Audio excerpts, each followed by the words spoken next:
여러분, 칭찬은 고래도 춤을 추게 한다라는 말이 있습니다.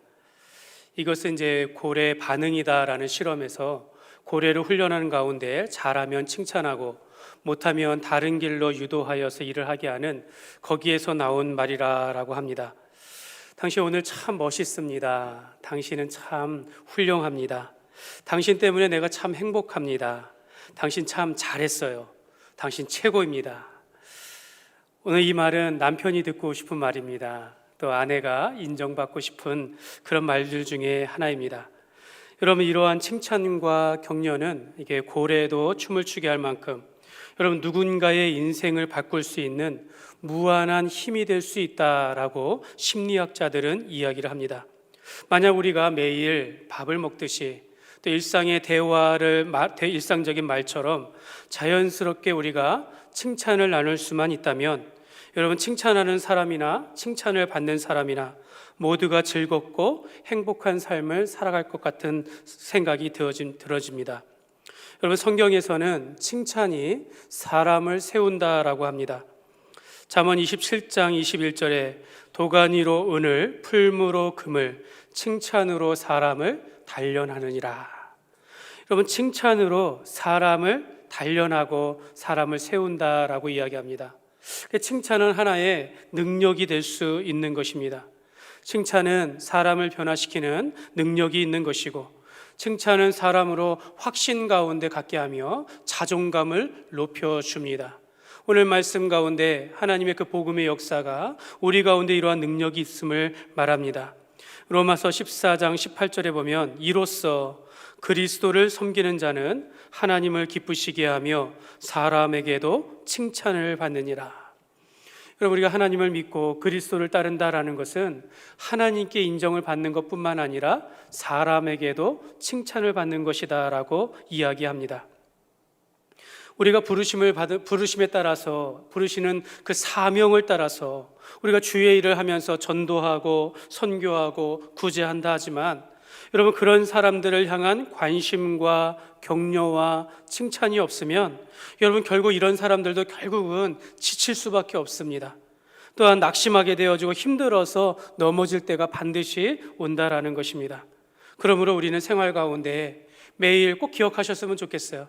밥을 먹듯이 일상적인 말을 하는 것처럼 칭찬이 그렇게 일상화 되시기를 주님의 이름으로 축복합니다.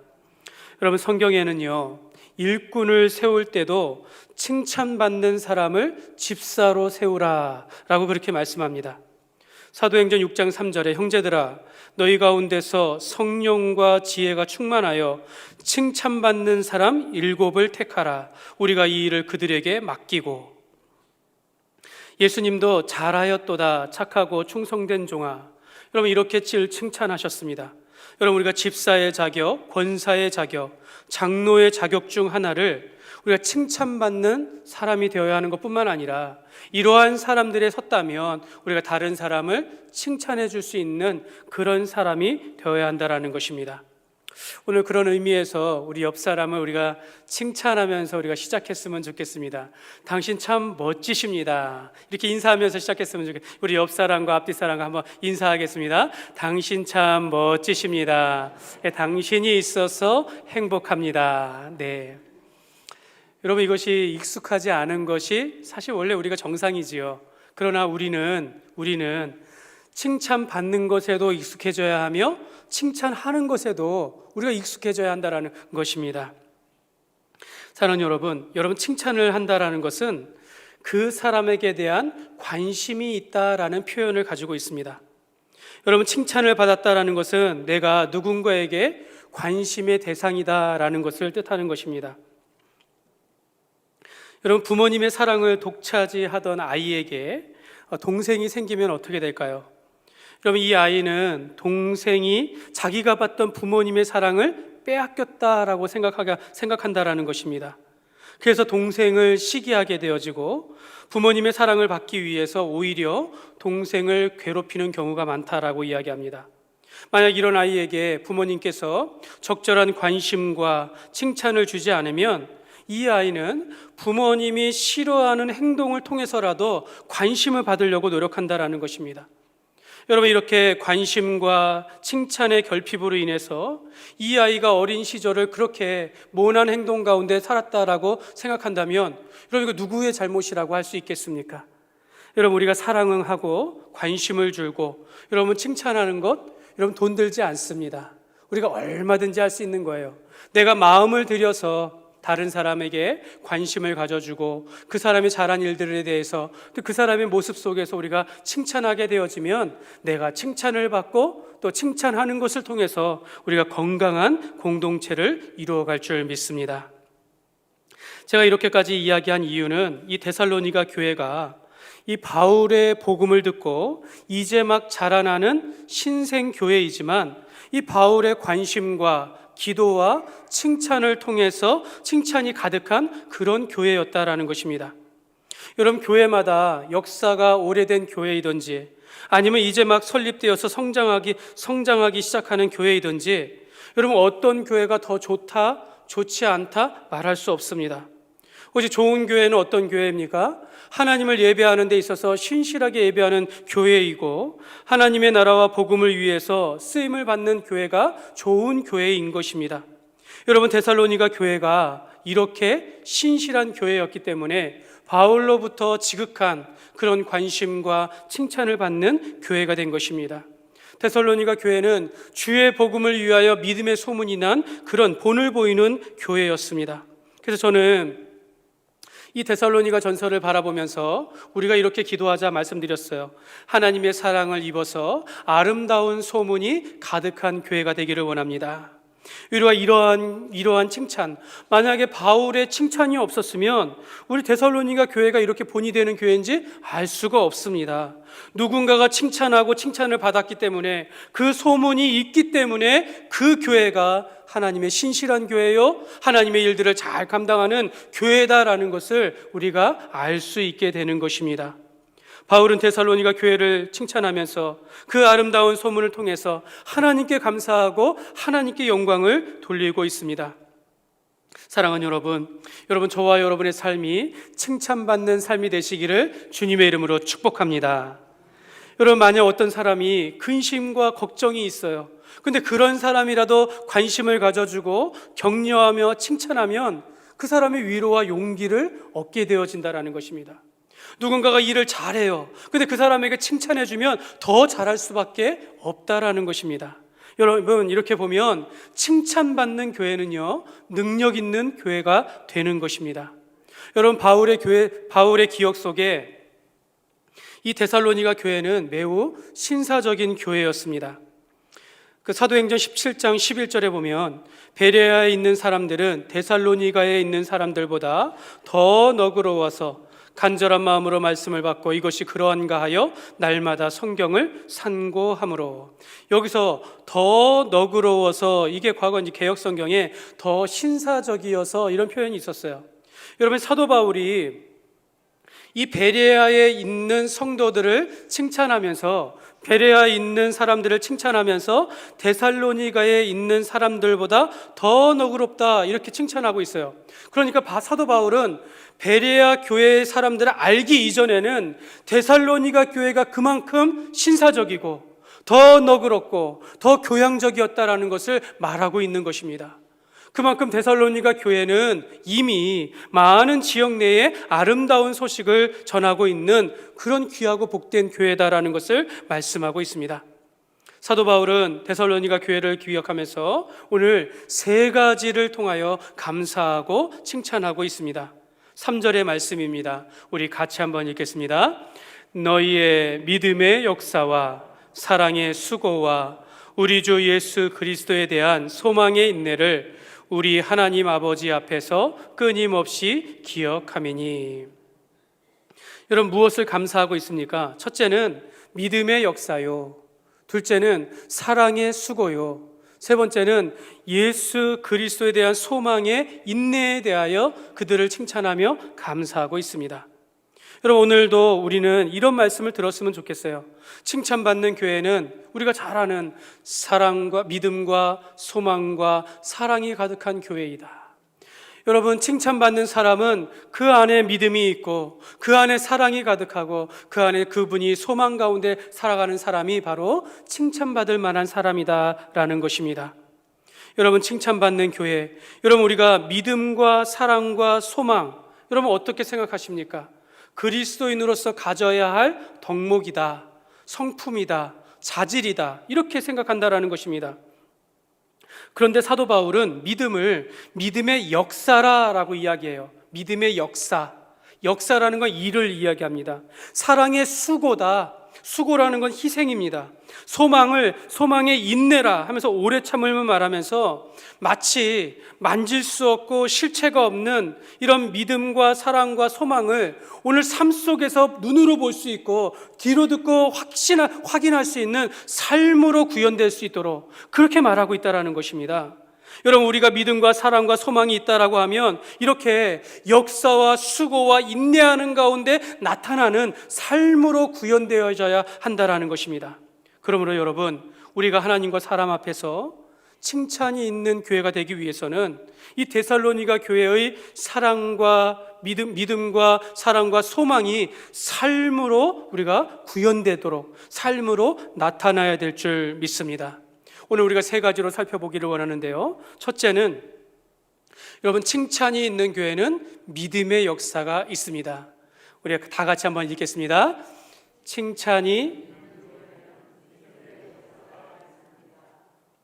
여러분, 우리가 믿음의 역사 속에서 이 믿음의 역사에서 사랑의 수고에서 수고, 역사와 수고의 공통점은 일입니다. 일. 뭔가 나타나지는 것입니다. 그런데 믿음의 역사에서의 이 역사라는 것은 헬라어로 에르곤, 예전에 우리가 이제 소아시아 7교회 가운데 그들의 행위와 이런 표현이 있었는데 그걸 말하는 것입니다. 에르곤이라는 것은 행위 또는 작용, 이런 걸 의미하는 것입니다. 그러니까 이 믿음이라는 것이 여러분 우리가 왜 믿음을 갖습니까? 어떤 분은 그렇게 얘기해요. 내가 구원받기 위해서 믿음을 갖습니다. 그래서 우리가 구원받기 위해서 믿음의 일을 하는 것이 아니다라는 거예요. 우리는 교회를 다니는 것이 구원받기 위하여 교회 다니는 것이 아니라 구원받은 백성들이 믿음으로 살아가는 것이다라는 것입니다. 그때 말하는 것이 바로 믿음의 역사예요. 여러분, 믿음의 역사는 믿음으로 오늘 살아가는 모든 일들을 의미하는 것입니다. 이미 우리는 예수를 믿음으로, 이건 이미 종결이에요. 내가 예수를 믿기 때문에 오늘 믿음으로 살아간다라는 것입니다. 여러분, 예수 믿고 이제는 성도로서 살아가되 자신의 삶 속에서, 자신의 생업 속에서 믿음으로 살아가라 라는 그런 뜻입니다. 여러분, 요즘에 종종 우리가 예수 믿는 것에 대해서 내가 예수 믿고 구원받았다라고 얘기하면 마치 우리가 세상과 등지면서 살아가는 것처럼 오해하는 분들이 있는데 여러분, 그렇지 않습니다. 우리는 예수 믿게 되어지면 더 세상 속에서, 더 믿지 않는 사람들 속에서 내가 주님을 믿는 믿음 가운데 살아가는 것이다라는 것입니다. 그래서 저는 우리가 세상을 향하여서 보냄을 받은 선교사다, 이런 표현을 한 적이 있습니다. 우리가 정말 세상 가운데 들어가면서 살아가는 우리의 인생이다라는 것이죠. 그래서 사도 바울은 이 성도의 삶을 믿음의 역사라라고 표현하고 야고보 사도는 행함 있는 믿음이라라고 그렇게 말하였습니다. 야고보서 2장 14절에 보면 내 형제들아, 만일 사람이 믿음이 있노라 하고 행함이 없으면 무슨 유익이 있으리요? 그 믿음이 능히 자기를 구원하겠느냐? 여러분, 성도가 살아가다 보면 믿음으로 행동해야 할 일들이 참 많이 있습니다. 우리가 입술로 세상 가운데 나는 예수님 믿습니다, 아멘, 할렐루야, 여러분 이렇게 세상 가운데서 외친들 누가 그 말을 믿겠습니까? 세상 사람들은 저 사람 교회 다니는가 보다, 저 사람 종교를 가지고 있는가 보다, 이렇게 생각한다라는 거예요. 여러분, 데살로니가 교회 성도들은 예수를 믿는 이유로 인하여 세상 가운데 핍박을 달게 받았어요. 오해를 받아야 했습니다. 나쁜 소문을 이렇게 감수해야 했습니다. 그러한 핍박과 고난을 견뎌낼 때 저 사람은 믿음의 사람이다, 믿음의 역사를 써나가는 것이다라는 것입니다. 여러분, 이제 우리가 설 명절 연휴가 시작되었는데요. 여러분, 우리가 설 명절 가운데 만약 우리 가족과 친인척 가운데 믿지 않는 사람들이 있으면 반드시 우리가 믿음을 지켜야 할 일들이 벌어진다라는 것입니다. 우리가 말하는 것 좀 조심해야 하고 행동하는 것도 우리가 믿음을 지켜야 할 일들 굉장히 많습니다. 여러분, 그 가정 가운데, 그 집안 가운데 제사라도 지내는 가정이라면 성도로서 어떻게 해야 할지, 어디까지 허용하고 어떻게 함께 해야 할지 매우 조심스럽다라는 것입니다. 성경은 우리가 이렇게 얘기해요. 우리에게 이렇게 합니다. 성도는 모든 것이 가하나 모든 것이 할 수 있으나 그러나 믿음이 연약한 자를 위하여서 할 수 있는 것도 하지 말아야 할 때가 있다라고 얘기합니다. 내가 모든 것을 먹을 수 있지만 상대방을 위해서 먹지 않을 수도 있다라는 것을 보여줘야 한다라고 성경은 말씀하고 있습니다. 여러분, 우리가 제사에 쓰여졌던 음식이라고 해서 여러분 우리가 거부할 이유 없어요. 두려워할 것 없습니다. 먹지 말아야 할 이유가 아무도 없지만 그럼에도 불구하고 우리가 다른 사람의 유익을 위하여 먹지 않을 수도 있는 것이고 다른 사람을 위하여 먹을 수도 있다라는 것입니다. 그러니까 여러분, 믿음으로 살아가는 것은 지혜로움이 필요하다라는 것입니다. 오늘 데살로니가전서 1장 8절에 보면 주의 말씀이 너희에게로부터 마게도냐와 아가야에만 들릴 뿐 아니라 하나님을 향하는 너희의 믿음의 소문이 각처에 퍼졌으므로 우리는 아무 말도 할 것이 없느니라. 믿음의 소문이 났다라고 이야기해요. 그들이 믿음 가운데 어떻게 살아갔는지를 단적으로 보여주는 것입니다. 여러분, 우리가 가정 안에서 세상 속에서 믿음으로 살아가게 되어지면 결국 그 믿음으로 인하여 그 믿음의 삶을 통하여서 우리가 칭찬을 받게 되는 줄 믿습니다. 그러므로 여러분, 우리 교회 가운데 여러분의 삶 속에서 믿음의 소문이 가득한 저와 여러분들이 되시기를 주님의 이름으로 축복합니다. 두 번째로, 칭찬이 있는 교회는 사랑의 수고가 있습니다. 같이 한번 읽겠습니다. 칭찬이 있는 교회는 사랑의 수고가 있습니다. 여러분, 우리가 받은 하나님의 사랑은 아가페 사랑이라고 합니다. 여러분, 헬라 철학 가운데 그 사랑을 네 가지로 구분합니다.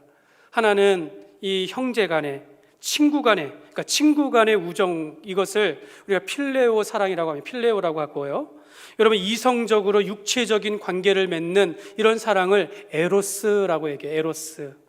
세 번째로는 이 혈연적인 관계 속에서의 맺는 사랑, 부모님과 자녀의 사랑, 이런 혈연으로 맺어지는 그런 다음 없는 사랑을 우리가 스토르게라고 합니다. 스토르게.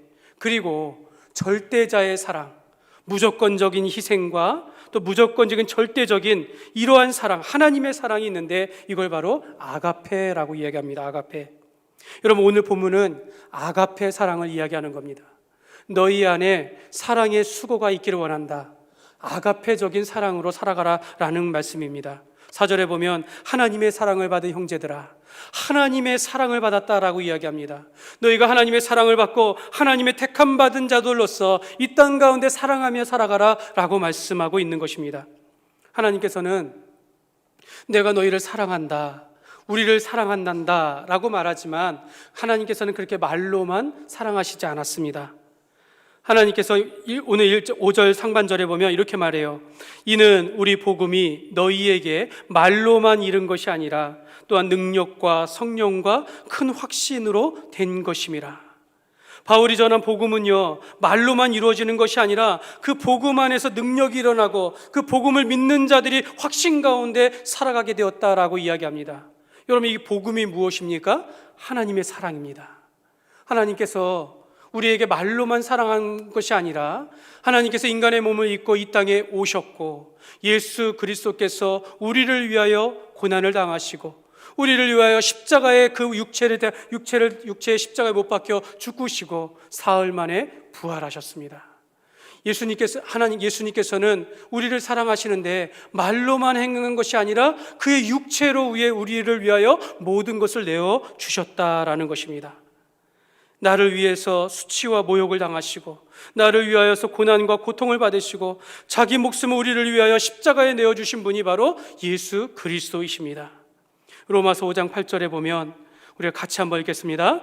우리가 아직 죄인 되었을 때 그리스도께서 우리를 위하여 죽으심으로 하나님께서 우리에게 대한 자기의 사랑을 확증하셨느니라. 여러분, 하나님께서 우리에게 베풀어 주신 사랑, 아가페 사랑이에요. 자기 목숨을 내어주시기까지 모든 것을 우리에게 내어주셨다라는 것입니다. 오늘 본문에 사랑의 수고라 할 때, 여러분, 이 수고라는 헬라어는 이게 코포스라고 해가지고요, 아까 말하는 믿음의 역사에서의 에르곤과는 다르게 이 수고라라는 것은 좀 노동적인 의미를 가지고 있어요. 희생한다라는 의미를 가지고 있습니다. 그러니까 사랑의 수고는 우리가 일을 함으로써 얻게 되어지는 수고스러움을 이야기하는 겁니다. 좀 더 고생하는 것을 의미해요. 여러분, 사랑의 수고란 교회 공동체를 위하여 타인을 위해서 자기를 희생하는 것을 의미합니다. 요한일서 3장 18절에 보면, 자녀들아, 우리가 말과 혀로만 사랑하지 말고 행함과 진실함으로 하자. 여러분, 우리가 사랑의 수고라는 것은 구체적으로 뭔가를 하는 거예요. 노동을 하듯이 많은 시간을 들이고 노력을 들이고 때로는 우리가 물질을 들여서 희생이 뒤따르는 것을 사랑의 수고라라고 이야기합니다. 사랑의 수고란 상당한 자기 희생의 대가를 지불하는 것을 바로 사랑의 수고라라는 것입니다. 여러분, 사랑하는 여러분, 우리가 서로 사랑하고 또 봉사하고 주의 일을 하다 보면 여러분, 보람도 있고 기쁨도 있고 감사할 일도 있지만, 여러분, 그런 사람들은 언젠가 이것이 노동하는 것 같아요. 사랑의 수고가 그렇습니다. 노역이 되어서 힘들 때도 있다라는 것입니다. 그것이 사랑의 수고입니다. 여러분, 이러한 사랑의 수고를 하는 분들, 칭찬을 받아 마땅한 분들이에요. 여러분, 예수님께서, 물론 이런 경우도 있어요. 예수님께서 마르다가 자기는 집안의 일을 하면서 음식을 준비하는데, 이 마리아는 주님의 발 앞에서 주님의 말씀을 들어요. 그런데 주님께서는 마리아의 편을 드시고 마르다의 편을 드시지 않았어요.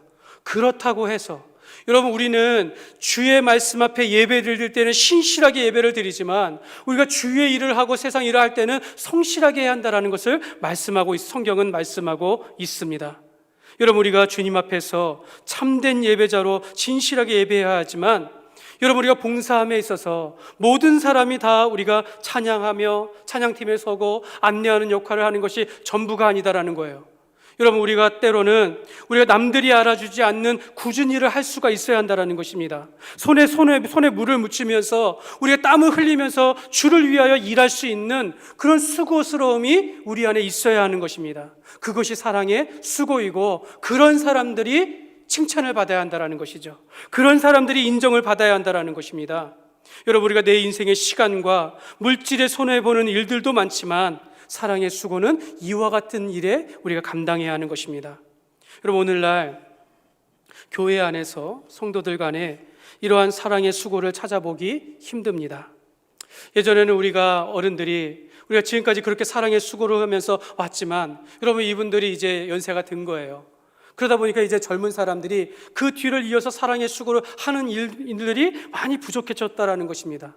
오히려 오늘날 많은 사람들은 교회의 즐거움이 무엇인가, 편하고 형통하고 복받고 이런 쪽으로만 생각하다 보니까 교회에서의 희생적인 봉사에 대해서는 마치 그냥 직분자들만 하는 것처럼 생각해요. 그렇지, 그거는 권사님이 합니다. 그건 장로님들이 하셔야죠. 이렇게 생각한다라는 것이에요. 사는 여러분 그렇지 않습니다.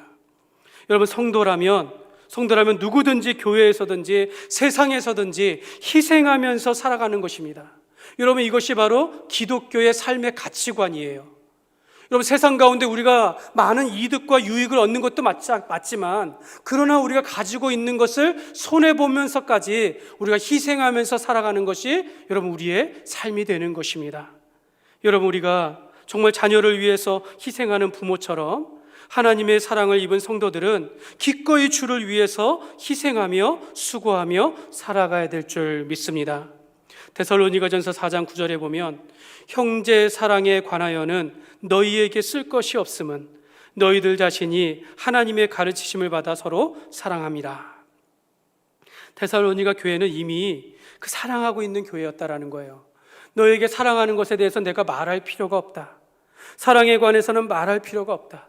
여러분, 우리 교회가 이렇게 사랑의 수고에 있어서는 말할 필요가 없다라고 할 정도로 우리가 서로에 대하여 교회를 위해서 세상 가운데 우리가 사랑하며 수고를 마다하지 않는 그런 희생적인 교회의 삶이 되시기를 주님의 이름으로 축복합니다. 세 번째로, 여러분, 칭찬이 있는 교회는요, 소망의 인내가 있습니다. 같이 읽겠습니다. 칭찬이 있는 교회는 소망의 인내가 있습니다. 여러분, 소망의 인내란 우리가 믿음으로 살아가되 어떤 어려움과 고난이 닥칠 때 참는 것입니다. 참아내는 것입니다. 예수 그리스도께서 다시 오실 것을 소망하면서 이 땅에서의 삶을 참는 것입니다. 여러분, 우리가 시대가 혼탁할수록, 박해가 있을수록 여러분, 예수님께서 다시 오시기를 바라는 그 소망은 더 커져가요. 여러분, 예수님께서 다시 오시리라는 이것에 대해서 우리가 막연하게 생각하는 것이 아니라, 오늘 내가 핍박 가운데 죽는다 할지라도 예수 그리스도께서 다시 오실 때 우리가 영광의 몸으로 부활하며 우리가 산 소망 가운데 살아갈 것을 우리가 바라보면서 믿음 가운데 살아가는 것이 바로 소망 가운데 살아가는 것입니다. 데살로니가 교회는 바울이 복음을 전하면서 믿는 자들이 막 생겨나자 동시에 바울과 교회를 핍박하는 유대인들이 일어나기 시작했습니다. 근데 여러분, 이것은 시작에 불과해요. 앞으로 1세기와 2세기, 3세기에 걸쳐서 이제 로마에까지 복음이 전파되어지면서 로마의 정부로부터 기독교가 엄청난 핍박을 받게 되어집니다. 사랑하는 여러분, 복음이 전파되는 곳에는 반드시 핍박과 오해와 비난이 있습니다. 여러분, 이것은 예외가 없어요. 여러분, 우리가 예수 믿는 삶으로, 예수 믿는 성도로서의 삶을 살아가다 보면 반드시 핍박과 오해와 비난을 받을 수밖에 없습니다. 여러분, 왜 그렇습니까? 여러분, 이것은요, 영적 전쟁이기 때문에 그래요. 하나님의 말씀이, 하나님이 살아계시고 하나님의 진리의 말씀이 선포되는 곳에는 반드시 사단의 방해가 있다는 것입니다. 여러분, 우리의 삶은 동일한 것입니다. 교회가 주님 앞에서 바르게 서면 설수록 우리가 오해를 받고 핍박을 받는 건 당연한 거예요. 여러분, 우리가 주님을 믿고 살아가면서 우리가 믿음 가운데 살아가고 사랑에 수고하면서 우리가 희생하면서 살아가지만 세상은 알아주지 않는 경우가 대부분이다라는 것입니다. 이럴 때 우리는 인내하면서 살아가야 한다라고 말씀하고 있는 것입니다. 데살로니가전서 4장 13절에 보면, 형제들아, 자는 자들에 관하여는 너희가 알지 못함을 우리가 원하지 아니하노니 이는 소망 없는 다른 이와 같이 슬퍼하지 않게 하려 함이라.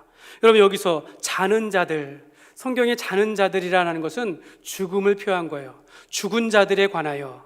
그런데 이 말씀은 당시 핍박을 받아서 순교한 성도들을 의미하는 것입니다. 그렇게 해석하기도 한다는 거죠.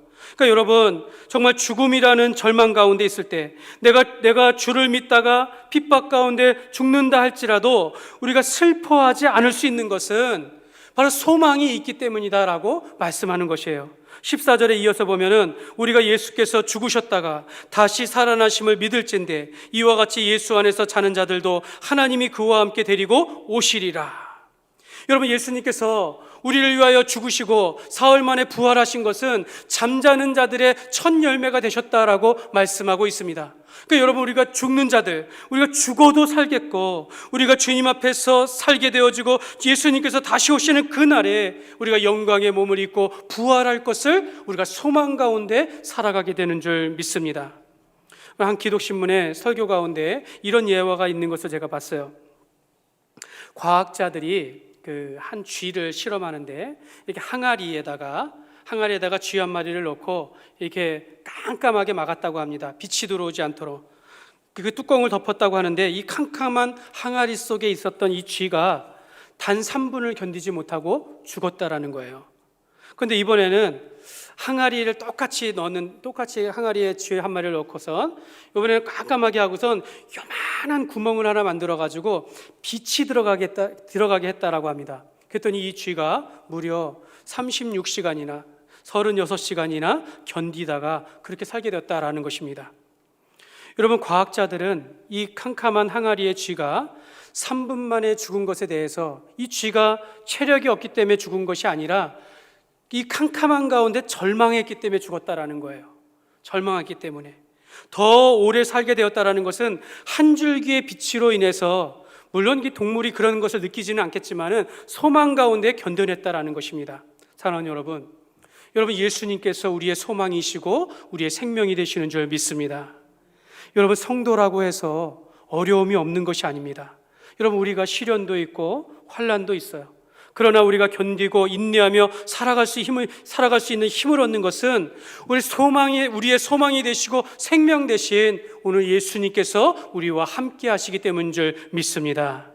그래서 여러분, 요한복음 11장에 보면 이렇게 말씀합니다. 예수께서 이르시되 나는 부활이요 생명이니 나를 믿는 자는 죽어도 살겠고 무릇 살아서 나를 믿는 자는 영원히 죽지 아니하리니 이것을 내가 믿느냐.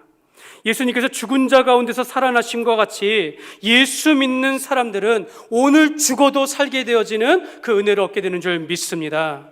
여러분, 예수 믿는 성도는요, 여러분 우리의 이름이 생명책에 기록되었다라고 이야기해요. 오늘 우리가 죽어도 소망이 없는 것이 아니라 우리 죽게 되어지면 천국에 이르게 되어진다라고 성경이 약속하고 있으며 우리가 그렇게 생명을 얻은 자인 줄 믿습니다. 말씀을 맺겠습니다. 여러분, 교회마다 어떤 성도가 헌신된 성도다, 이 기준이 좀 다른 것 같아요. 근데 이 독일의 발츠라는 목사님이 미국의 어느 교회를 방문했다라고 합니다. 그래서 그 미국 교회의 한 목사님이 자기 교회 한 성도를 소개하면서 이분은 하루도 빠짐없이 우리 교회에 나와서 봉사하는 분입니다.